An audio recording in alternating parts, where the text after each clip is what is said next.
প্রিয়জনের সাথে ঈদ করতে সড়ক পথে পদ্মা সেতু পার হয়ে বাড়ি ফিরছেন দক্ষিণাঞ্চলের মানুষ। পদ্মা সেতু এলাকায় আছেন সহকর্মী নিবিড় সাহা। সেখানকার সবশেষ পরিস্থিতি জানাতে যুক্ত হচ্ছেন তিনি।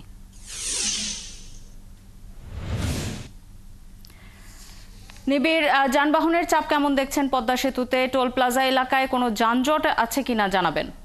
শাওন, আসলে যানজট তো দূরে থাকে, আমার পেছনে যে টোল প্লাজা দেখছেন সেটি কিন্তু এখন যেমনটি দেখা যাচ্ছে অনেকটাই কিন্তু ফাঁকা। এবং সকাল থেকে আমি এই যে মাওয়া প্রান্তের যে টোল প্লাজা সেই টোল প্লাজায় আছি এবং এখানে যে চিত্রটি দেখেছি যে সকালে এই যে যানবাহনের যে চাপ সেটি বেশ ছিল, তবে সময় যাওয়ার সাথে সাথে সেই যানবাহনের চাপ কিন্তু কমতে থাকে। এবং এখন এই মুহূর্তে দেখছি যে আসলে প্রায় পাঁচটি বুথ রয়েছে টোল আদায়। সেই 5টি বুথের কিন্তু দেখা যাচ্ছে 1-2টি কিন্তু আসলে ফাঁকাই রয়েছে, অর্থাৎ তেমন কোনো যাত্রী চাপও কিন্তু নেই। এবং পাশাপাশি রয়েছে মোটর বাইকের লেন এবং সেখানেও কিন্তু আসলে তেমন কোনো যাত্রী চাপ কিংবা মোটর বাইকের চাপ কিন্তু দেখা যাচ্ছে না। এবং এর আগেও আমরা যেমনটি দেখেছি যে ঈদের আগের দিন অর্থাৎ নারীর টানে যারা বাড়ি ফিরছেন আজকেই তাদের শেষ ঈদের আগের শেষ ছুটির দিন, অর্থাৎ আজকে তারা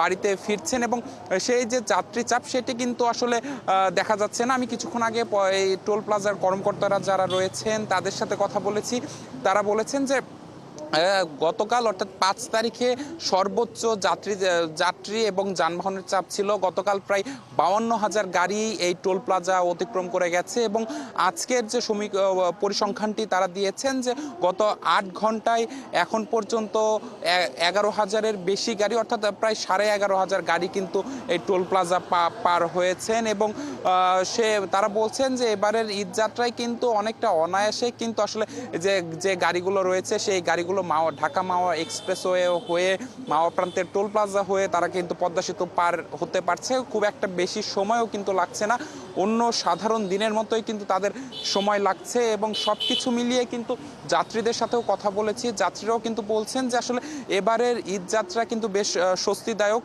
কোথাও কোনো যানজট নেই, কোথাও কোনো ধীর গতি তেমন একটা নেই। তো তারা সব কিছু মিলিয়ে বলছেন যে তারা বেশ অনায়াসেই কিন্তু তারা যে নারীর টানে বাড়ি ফিরতে পারছেন এবং কিছু ঘন্টা পরে কিন্তু আসলে আগামীকালই পরিবারের সাথে তারা ঈদ করবেন, সেই আনন্দে তারা আত্মহারা হয়ে আছেন। তো আর ফায়ার সার্ভিসের সাথে খবর রাখতে থাকুন, প্রয়োজনে আবারও ফিরবো আপনার কাছে। আমাদের সাথে যুক্ত ছিলেন সহকর্মী নিবিড় সাহা।